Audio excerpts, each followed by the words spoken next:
بسم اللہ الرحمن الرحیم وبہ نستعین انہ خیر ناصر و معین وصلی اللہ علی محمد و اہل بیتہ الطیبین الطاہرین۔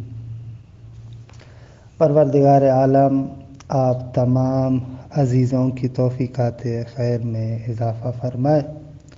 الحمدللہ ہماری گفتگو الموجز میں مقصد ثالث یعنی مفاہیم کے بارے میں تھی، اور مفاہیم میں بھی مفہوم غایت کے بارے میں گفتگو تھی۔ گزشتہ درس میں عرض ہوا کہ غایت کے بارے میں دو بحثیں ہیں۔ پہلی بحث یہ ہے کہ آیا غایت مغیّہ کے حکم میں داخل ہے یا نہیں۔ دوسری بحث یہ ہے کہ آیا غایت کا مفہوم ہے یا نہیں ہے۔ عرض ہوا کہ جو پہلی جہت ہے یعنی غایت آیا مغیّہ میں داخل ہے یا نہیں، اس کے اندر مصنف کہتے ہیں کہ 4 قول ہیں۔ پہلا قول یہ کہ غایت مغیّہ میں داخل نہیں ہے، یعنی غایت مغیّہ سے خارج ہے۔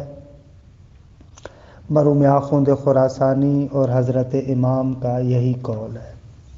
دوسرا یہ قول ہے کہ نہ غایت مغیّہ میں داخل ہے۔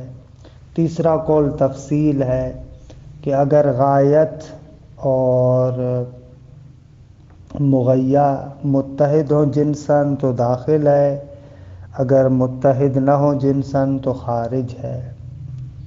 چوتھا قول یہ ہے کہ نہ، ہم کچھ بھی نہیں کہہ سکتے۔ جس جملے کے اندر غایت ہے وہ جملہ بذات خود نہ اس نقطے کو بیان کرتا ہے کہ غایت مغیّہ میں داخل ہے، نہ اس نقطے کو بیان کر رہا ہے کہ غایت مغیّہ سے خارج ہے، بلکہ قرائن کو دیکھا جائے گا۔ عرض ہوا کہ مصنف کی نظر یہ ہے کہ قول حق وہی قول اول ہے کہ غایت مغیّہ سے مطلقاً خارج ہے، لیکن اگر اس کو قبول نہیں کرتے تو پھر چوتھا قول۔ لیکن اس قول حق کو بیان کرنے سے پہلے مصنف نے کہا کہ 2 نقطوں کو آپ اچھے طریقے سے سمجھیں۔ پہلا نقطہ یہ ہے کہ غایت مغیّہ میں داخل ہے یا داخل نہیں ہے، یہ بحث وہاں پر ہے جہاں پر ایک قدر مشترک ہونی چاہیے۔ یعنی آپ جو کہہ رہے ہیں غایت مغیّہ میں داخل ہے یا نہیں ہے، تو یہاں پر ایک قدر مشترک ہو ما بعد الغایہ اور مغیّہ کے مابین۔ مثلا جیسے مصنف نے یہاں پر کہا کہ اغسلوا وجوہکم و ایدیکم الی المرافق، تو یہ مرفق قدر مشترک ہے، جو مشترک ہے خود مغیّہ اور ما بعد الغایت کے لیے۔ مغیّہ ایدی ہے اور ما بعد الغایت عضد اور شولڈر ہے۔ ان دونوں کے مابین جو مشترک ہے وہ کون سی چیز مشترک ہے؟ خود مرفق۔ اگر قدر مشترک نہ ہو، جس طریقے سے مثلا مولا کا اضرب ہو الی 5 ضربات، تو اب یہاں پر کوئی قدر مشترک نہیں ہے، کیونکہ جو ما بعد الغایت ہے وہ ضربہ سادسہ ہے، اور اس طرف سے جو 5 سے نیچے اگر آئیں تو وہ 4 ضربت ہیں۔ ٹھیک ہے، تو قدر مشترک دونوں کے مابین نہیں ہے، لہذا یہاں پر یہ گفتگو نہیں ہوگی۔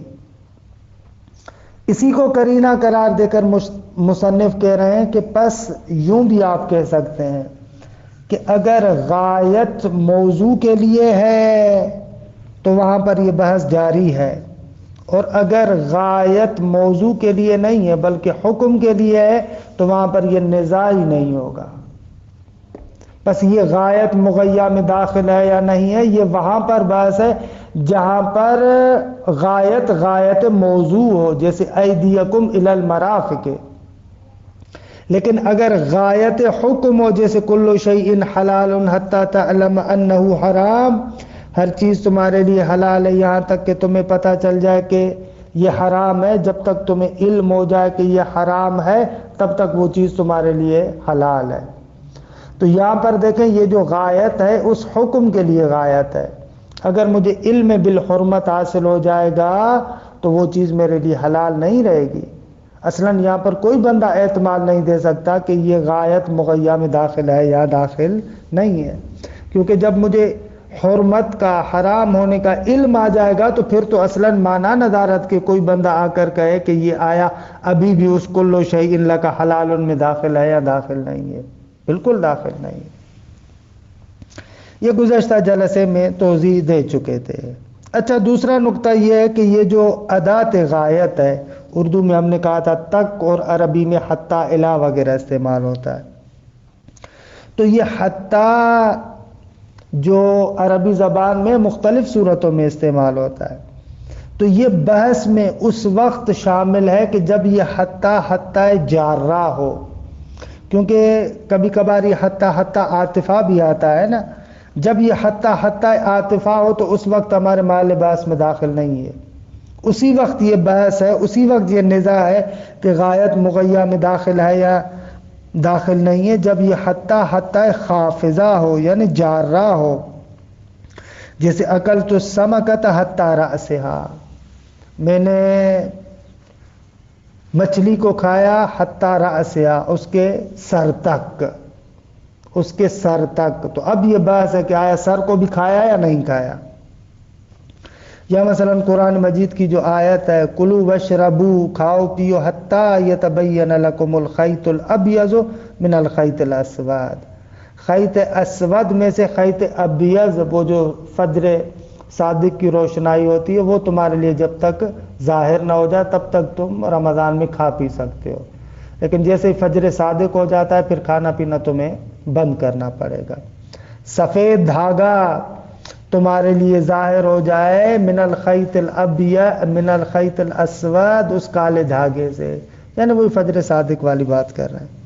تو یہاں پر حتی جارہ ہے. یہاں پر بحث ہے کہ فجر صادق کے بعد بھی آیا کھانا ہے یا کھانا نہیں ہے.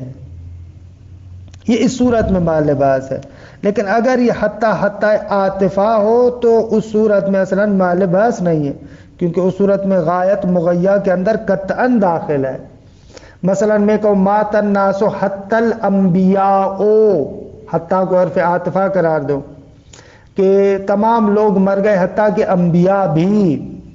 تو یہاں پر یہ انبیاء بھی اس ماتا کے حکم میں ہے، ناس میں داخل ہے، مغیّہ میں داخل ہے.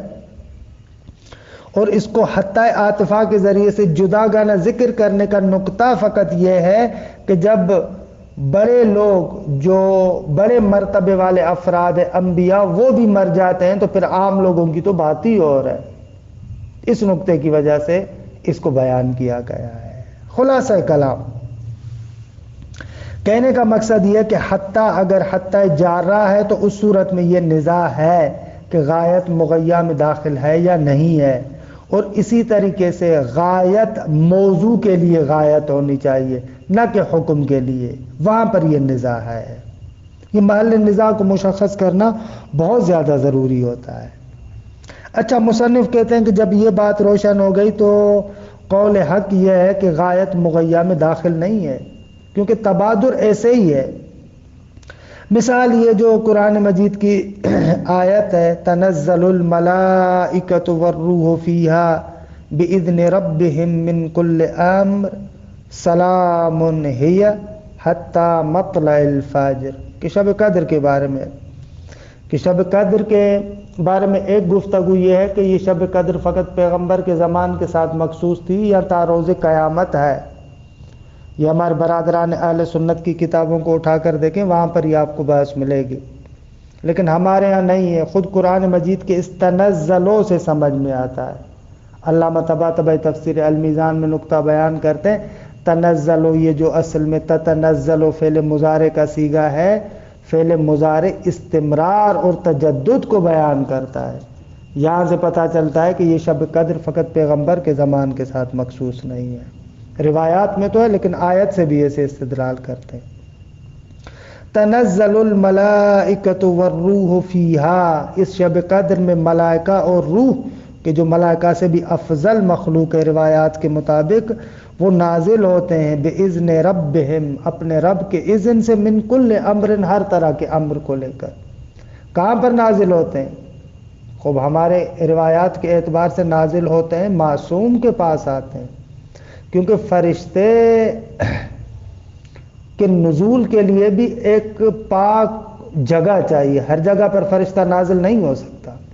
فرشتے کے نزول کے لیے مقام ایک متبرک چاہیے، تو وہ متبرک اور پاک مقام قلب امام ہوتا ہے کہ زیارات میں آپ پڑھتے محبت وحی مختلف الملائکہ، یہ ہوتے ہیں امام، اس امام کے پاس آتا ہے۔ سلام ہی ہے، یہ شب قدر کی رات سلامتی والی رات ہوتی ہے، حتی مطلع الفجر، طلوع فجر تک سلامتی ہوتی ہے۔ روایات میں آیا ہے کہ حضرت ابراہیم پر جب فرشتے نازل ہوئے تھے، سورہ ہود میں ہے لَقَدْ أَرْسَلْنَا رُسُلَنَا إِبْرَاهِيمَ بِالْبُشْرَىٰ قَالُوا سَلَامًا، کہ ہم نے فرشتوں کو، اپنے رسولوں کو ابراہیم کی طرف نازل کیا اور انہوں نے کہا قالوا سلاما، حضرت ابراہیم کو سلام کیا۔ حضرت ابراہیم کے بارے میں روایات میں ہے کہ آپ فرماتے ہیں کہ ان فرشتوں کے سلام سے مجھے ایسی لذت حاصل ہوئی کہ پوری دنیا کی لذتوں کو ایک طرف رکھا جائے، ان فرشتوں کے سلام سے حاصل ہونے والی لذت پھر بھی ان سے برتر ہے۔ تو شب قدر ایسی رات ہے کہ اس رات میں طلوع فجر تک فرشتوں کی جانب سے سلام ہی سلام ہوتا ہے۔ بہرحال آگا یہاں پر کہتے ہیں حتی مطلع الفجر، یہ سلامتی کی رات ہے، سلام ہی سلام کی رات ہے طلوع فجر تک۔ تو یہاں پر آپ بتائیں مجھے، یہ جو نزول ہے ملائکہ کا یا جو یہ سلام ہے، یہ طلوع فجر تک ہے یا طلوع فجر کے بعد بھی ہے؟ واضح سی بات ہے کہ طلوع فجر تک ہے، نہ کہ طلوع فجر کے بعد بھی ہے۔ تو یہ بھی خود بہترین قرینہ ہے اس نقطے کے لیے کہ غایت مغیّہ میں داخل نہیں ہے۔ اس طریقے سے مصنف اس بحث کو تمام کرتے ہیں کہ اس بحث کو میں پڑھ لیتا ہوں، اس کے بعد جہت ثانیہ کو دیکھتے ہیں۔ الثانی، دوسرا نقطہ جو مختار کو بیان کرنے سے پہلے ضروری ہے وہ یہ ہے، اذا كانت اداۃ الغایہ ہی لفظ حتی، اگر ادات غایت لفظ حتی ہی ہو، حصر کے ساتھ ضمیر کو فصل قرار دیں، لہذا لفظ کو پھر اسی طریقے سے منصوب پڑھیں گے، کانت کی خبر۔ فالنزاع فی دخول الغایت فی حکم المغیّہ وعدمہ، پھر اس صورت میں یہ جو نزاع ہے کہ غایت مغیّہ کے حکم میں داخل ہے یا نہیں ہے، انما یتصور اذا کانت خافضۃ، یہ نزاع اس صورت میں متصور ہوگا کہ جب یہ حتی خافضہ ہو یعنی جارہ ہو، کما فی قولہ اکلت السمکۃ حتی رأسہا، میں نے مچھلی کو اس کے سر تک کھایا، ومثل قولہ سبحانہ کلوا واشربوا حتی یتبین لکم الخیط الابیض من الخیط الاسود کے خارج میں بیان کیا۔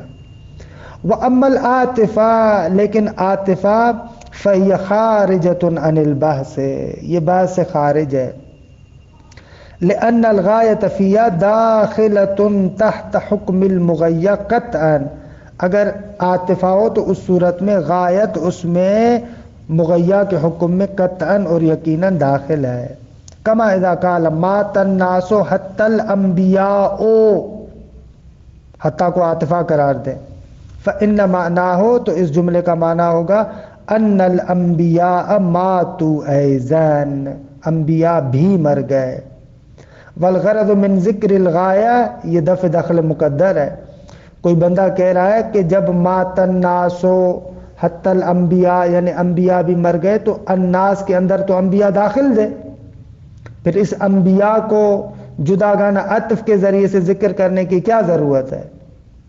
یہ دفع دخل ہے، اس کا جواب دے رہے ہیں، کہنے والغرض من ذکر الغایہ اس غایت کو ذکر کرنے کی غرض کیا ہے؟ اس کا ہدف یہ ہے کہ ہوا بیان انہ اذا کان الفرد الفائق علی سائر افراد المغیّا محکوما بالموت فکیف حال الآخرین۔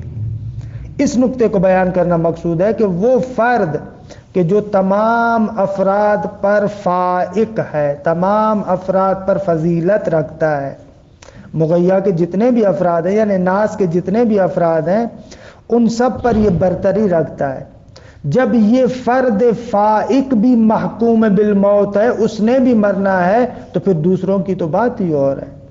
ہمارے یہاں کہتے ہیں نا، جب نبی مرسل ہی نہ رہے تو بقایا پھر کیسے رہ سکتے ہیں؟ وَنَظِيرُهُ الْقَوْلُ الْمَعْرُوفُ، اسی طریقے سے یہ جملہ بھی ہے، مَاتَ كُلُّ أَبٍ حَتَّى آدم، یہاں پر بھی عاطفہ ہے کہ ہر باپ مر گیا حتیٰ کہ آدم بھی، کہ وہ فوقیت رکھتا تھا سب پر ابوت کے لحاظ سے، جب وہی مر گیا تو پھر کون بچے گا؟ مصنف دام ظلہ العالی فرماتے ہیں اذا عرفت ذلک، جب ان دونوں نقطوں کو سمجھ لیا، فالحق هو القول الاول، تو پھر قول حق وہی قول اول ہے۔ قول اول یعنی ای عدم دخول الغایت فی حکم المغیّا، غایت مغیّا کے حکم میں داخل نہیں ہے، کیوں؟ اخذن بالتبادر فی مثل المقام، اس قسم کے مقامات پر کہ جہاں پر غایت موضوع کے لیے ہے ایک طرف سے، اور دوسری طرف سے اگر حتیٰ ہے تو جارہ بھی ہے، تو وہاں پر تبادر سے ہم لوگ تمسک کرتے ہیں۔ قال سبحانہ، شاہد کے طور پر اس آیہ کریمہ کو ذکر کرتے ہیں، تنزل الملائکۃ والروح فیہا بإذن ربہم من کل امر سلام ہی حتی مطلع الفجر، کہ خارج میں اس آیت کے بارے میں بیان کیا۔ فإن المتبادر منہ، اس آیت سے کیا تبادر ہوتا ہے کہ ان النزول او السلام الی مطلع الفجر، یہ جو تنزل الملائکۃ ہے یا یہ جو سلامتی ہے الی مطلع الفجر، طلوع فجر تک ہے، لا فی نفسی ولا بعدہ، طلوع فجر میں نزول ملائکہ ختم ہو جاتے ہیں اور اس کے بعد جیسے دن شروع ہو جاتا ہے پھر بھی نزول ملائکہ ختم ہو جاتے ہیں۔ تو یہاں پر واضح طریقے سے کہ غایت مغیّا میں داخل نہیں ہے۔ وَكَقَوْلِ الْقَائِلِ قَرَأْتُ الْقُرْآنَ إِلَى سُورَةِ الْإِسْرَاءِ، کوئی بندہ آ کر کہ میں نے قرآن کو سورہ اسراء تک پڑھا، فَإِنَّ الْمُتَبَادِرَ خُرُوجُ الْإِسْرَاءِ عَنْ إِخْبَارِ بِالْقِرَاءَةِ، اس کا مقصد یہ ہے کہ سورہ اسراء کو پھر نہیں پڑھا، اسراء وہی بنی اسرائیل، اس سے تبادر یہ ہوتا ہے کہ یہ اسراء اس حکم قرات سے خارج ہے کہ بس سورہ اسراء کو بنی اسرائیل کو اس نے نہیں پڑھا۔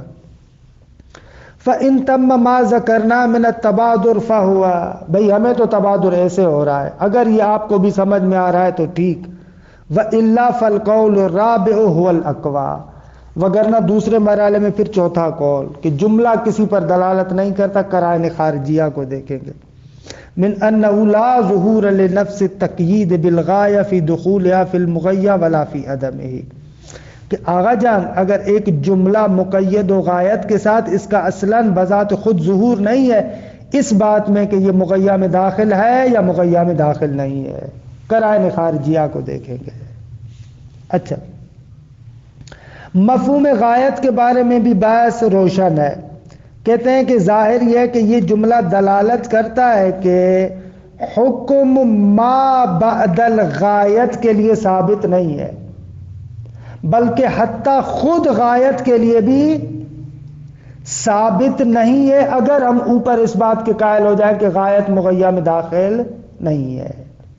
یہ تو اس جملے سے سمجھ میں آتا ہے۔ مثلا یہ جو کہا جاتا ہے کلوا واشربوا حتی یتبین لکم الخیط الابیض من الخیط الاسود، اس حتی سے پہلے جو کہا جا رہا ہے کہ کھاؤ پیو، آیا یہ حکم حتی کے بعد جو غایت یا ما بعد غایت ہے اس کے لیے ثابت ہے؟ جب طلوع فجر ہو جائے اس وقت بھی کھانے پینے کی اجازت ہے؟ نہ، نہیں ہے اس کے لیے۔ تو یہ غایت سے یہ سمجھ میں تو آ رہا ہے اگر کسی جملے کے اندر غایت ہے تو حکم ما بعد الغایت کے لیے قطعاً ثابت نہیں ہے اور غایت کے لیے بھی ثابت نہیں ہوگا اگر ہم قائل ہو جائیں کہ غایت مغیّہ میں داخل نہیں ہے. یہ حصر تو سمجھ میں آتا ہے واقعاً، لیکن اصل نقطہ جس کی طرف مصنف بھی یہاں پر نہیں اشارہ کر رہے، اصل نقطہ یہ ہے کہ آیا یہ مفہوم ہے یا خود اس جملے غایت کا منطوق ہی یہی ہے، کہ انشاءاللہ بعد والی کتابوں میں پڑھیں. الجہۃ الثانیہ فی مفہوم الغایہ والظاہر، مصنف کہتے ہیں کہ ظاہر یہ ہے کہ دلالت الجملۃ علی ارتفاع الحکم اما بعد الغایہ، جملہ دلالت کرتا ہے کہ حکم ما بعد الغایت کے لیے ثابت نہیں ہے. جیسے ہم نے مثال دی تھی ایدیکم الی المرافق، یہاں پر مرافق غایت ہے، ما بعد المرافق کیا ہے؟ ازود، شولڈر، اس کے لیے ثابت نہیں ہے. وَحَتَّى عَنِ الْغَایَةِ أَيْضًا، بلکہ حکم خود غایت سے بھی مرتفع ہے، غایت کے لیے بھی ثابت نہیں ہے. البتہ اذا قلنا بعدم دخولها فی حکم المغیّہ، لیکن یہ اس صورت میں کہ جب ہم قائل ہو جائیں کہ یہ غایت مغیّہ میں داخل نہیں ہے، کیونکہ اگر غایت کو مغیّہ میں داخل کر دیا پھر تو بس ہی ختم ہے. لأن المتفاہم العرفی فی امثال المقام، فرماتے اس لیے کیوں آپ کہہ رہے ہیں کہ ظاہر یہ لأن وظاہر کی علت ہے کہ حکم مرتفع ہو جائے گا کس سے؟ ما بعد الغایت سے، اور حتیٰ خود غایت سے اگر قائل ہو جائے کہ غایت مغیّہ میں داخل نہیں ہے. اس لیے کہ عرفی طور پر اس قسم کے مقامات سے یہی سمجھ میں آتا ہے. لأن المتفاہم العرفی فی امثال المقام هو تحدید الواجب وتبیین ما هو الوظیفۃ فی مقام التوضع، اس لیے کہ عرفی متفاہم یا عرفی طور پر جو اس قسم کے مقامات سے سمجھ میں آتا ہے وہ یہ ہے کہ واجب کو معین کیا جا رہا ہے اور بیان کیا جا رہا ہے کہ مثلا مقام توضع اور مقام وضو میں میرا وظیفہ اور ذمہ داری کیا ہے، اس کو بیان کیا جا رہا ہے. لہذا یہاں پر غایت مغیّہ میں داخل نہیں ہے. اچھا، پھر اس اعتبار سے تو مصنف کے لحاظ سے اس آیہ کریمہ میں فَاغْسِلُوا وُجُوهَكُمْ وَأَيْدِيَكُمْ إِلَى الْمَرَافِقِ میں کونیوں کا دھونا واجب نہیں ہوگا. تو اس کا جواب یہ ہے، وہاں پر ہم یہ کہہ رہے ہیں کہ درست ہے کہ غایت کے لیے وہ حکم ثابت نہیں ہے جو مغیّہ کے لیے ہے، اس اعتبار سے نہیں، مگر مقدمہ علمیہ کے لحاظ سے، کہ مقدمہ علمیہ کے اعتبار سے اس الی المرافق کونیوں کو دھونا بھی واجب ہو جائے گا. یا الا یہاں پر اصلا ہمارے محل بحث سے خارج ہے، الا مع کے معنی میں ہے. اگر الا مع کے معنی میں ہو جائے اس صورت میں پھر اصلا بحث ہی ختم ہو جائے گی، ہمارے بحث سے نکل جائے گی کہ فَاغْسِلُوا وُجُوهَكُمْ وَأَيْدِيَكُمْ إِلَى الْمَرَافِقِ یعنی مع المرافق، کہ اس صورت میں پھر کونیوں کو دھونا ضروری ہو جائے گا.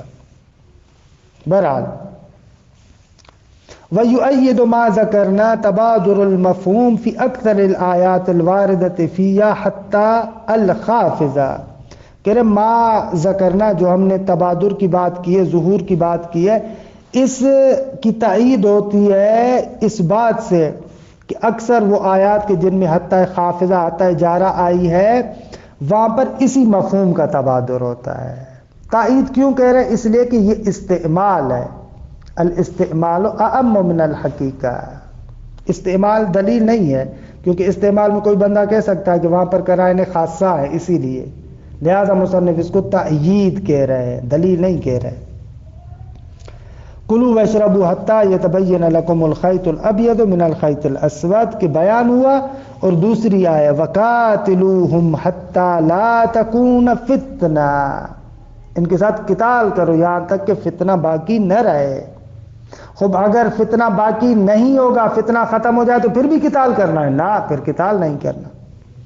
فإن المتبادر منها هو حصر الحکم الى حد الغایہ، ان آیات سے سمجھ میں آ رہا ہے کہ حکم منحصر ہے فقط اس صورت کے ساتھ کہ جب اس غایت تک پہنچ جائے، صبح تک، فجر صادق تک کھاؤ پیو، اس کے بعد نہ، اس کے اندر نہ. فتنے تک قتال کرو، جب فتنہ ختم ہو جائے تو پھر قتال کرنا ہے نہ۔ فإن المتبادر منها هو حصر الحكم إلى حد الغاية وسريان خلافه إلى ما بعدها، اور اس حکم کے الٹ کو، برخلاف کو ما بعد غایت کے لیے ثابت کریں گے۔ پہلے قتال ہے تو فتنے کے ختم ہونے کے بعد قتال کو ختم کرنا پڑے گا۔ کھانے پینے کی بات ہے، لیکن جیسے ہی فجر صادق کے بعد کی بات ہوگی کھانا پینا ختم کرنا پڑے گا۔ الحمدللہ اس طریقے سے مفہوم غایت کی بات تمام ہوئی۔ اس کے بعد انشاءاللہ مفہوم حصر کو بیان کریں گے۔ وصلی اللہ علی محمد و اہل بیتہ الطیبین الطاہرین۔